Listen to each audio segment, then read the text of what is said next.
There's no coming back from this. Ellen DeGeneres has seemingly vanished from public life after years of dominating daytime television, leaving many wondering what really went on behind the scenes. Recently, Joe Rogan mentioned Greg Fitzsimmons, who was one of her former writers during a podcast, but what many people missed was Greg already opening up about his experiences working on the show in a previous interview, and let's just say it's not all rainbows and sunshine. Today we're breaking it all down, and you'll be shocked at some of the things he revealed. As always, make sure to subscribe and hit the notification bell for more videos just like this. But, you know, there's always that suspicion when you see someone on television that they're not really that way, because there's been, like the Ellen situation. Yeah. You know, people found out that Ellen was mean, and all these people came out and said, Ellen's actually a and everybody, whoa, I can't believe it. And she lost everything. She fell apart, disappeared, because people found out that this character that she was portraying in a half an hour on a television show is not really who she was. Yep.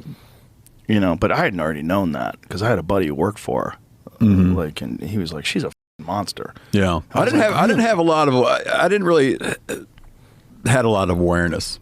You probably did just from being in the business. I only did because of my buddy. Yeah. My buddy Greg, who was one of her writers, was like, she's a piece. I didn't know enough to be surprised. I'd take this argument a step further and say that it's not just Ellen that's acting fake. The majority of late-night hosts are just as guilty of the same. Take, for example, Jimmy Fallon. The man's laugh alone tells you all you need to know. Feels more forced than a bad joke at a family dinner. It's so exaggerated that you can hear the please like me desperation from a mile away. Then there's Stephen Colbert and Jimmy Kimmel, who have morphed from entertainers into political preachers who seem more focused on virtue signaling than cracking genuine jokes. But we're here to see more Greg Simmons and revealing what his time working on Ellen's show was like. They asked me, it was St. Patrick's Day, and Ellen asked me to dress as a leprechaun and come out on stage. And this is where, if you're wondering the low point of my career. When you say she asked me, you're like, this is not a request. It wasn't a request. I had to do it. Yeah, you're doing this. When you make an employee get in a leprechaun outfit and he's Irish, that's just cruel. That's racism. Yeah. I think that, why wouldn't that be? Think about other races. Would you have taken a Chinese employee on the Chinese New Year and put him in one of those big pagoda hats and made him dance to gong music? I mean, I wish we had one, but no. Man. I mean, like Black History Month, would you take a black employee and dress him up in like native African garb? No. I definitely would not.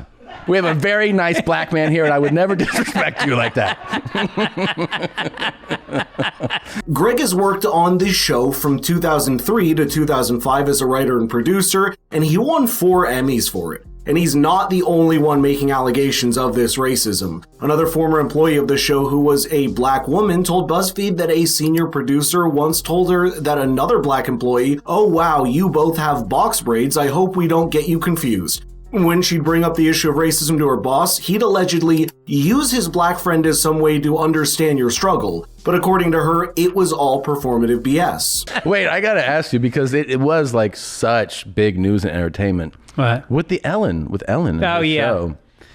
What was your experience? My hands are a little bit tied because I signed a non-disclosure agreement when I worked for the show, but I can talk about it in the sense that we've all read the news. Yeah.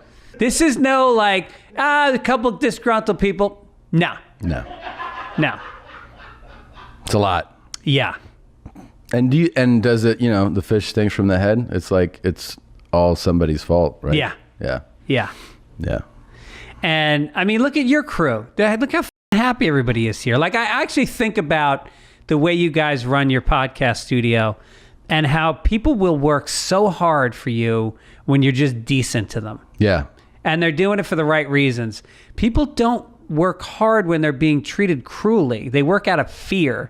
So it's never their best work. Damn. Yeah, that's so true. You're afraid to step up a little bit and do a little extra because you can actually, if you do something a little bit off, you're fired. Right.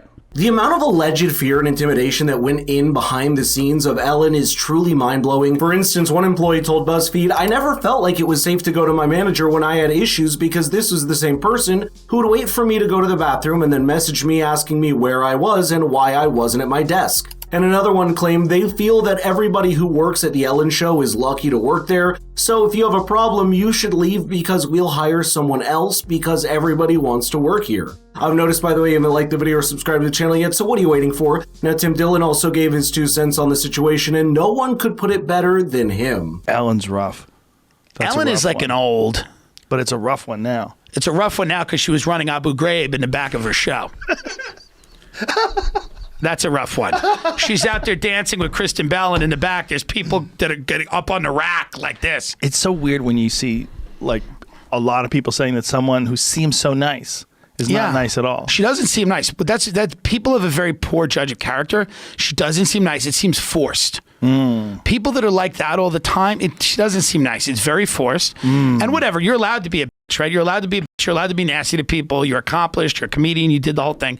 What you're not allowed to do is have a Guantanamo Bay situation in the backstage of your show where everybody's walking around afraid for their life, and it's like Abu Ghraib where they're hooked up to wires and they dogs have like around them. Yeah, she's got dogs and hoods.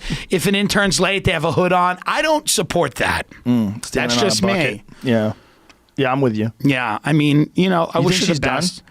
She's around for too long. Fallon, all these people, walk away. You've been famous forever. Walk away. Like, eventually, everybody, they're just going to figure it out. No sane person with brain cells above the count of 2 would support it, unless, of course, you're one of the very people responsible for creating the mess in the first place. You see, for the people, it's all about power and control, which is a point Joe expanded on, making some very valid points, in my opinion.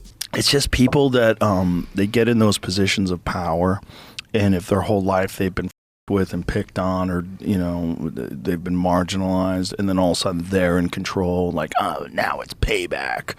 There's a lot of those folks. That's what happened to Castro. Is that it? Is that what happened to Castro?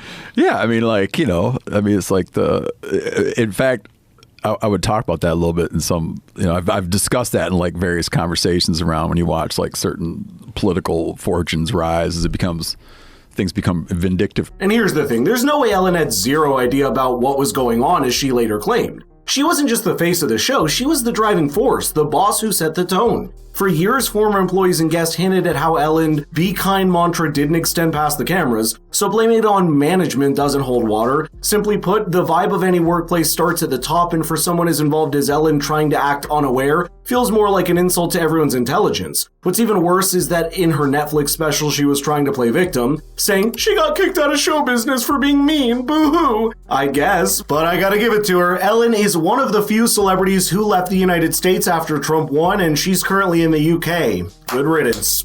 Well, we've actually made another video covering the list of celebrities who followed up with their threats of leaving the country, so click here to play that next. Thanks for watching, and I'll see you in the next video.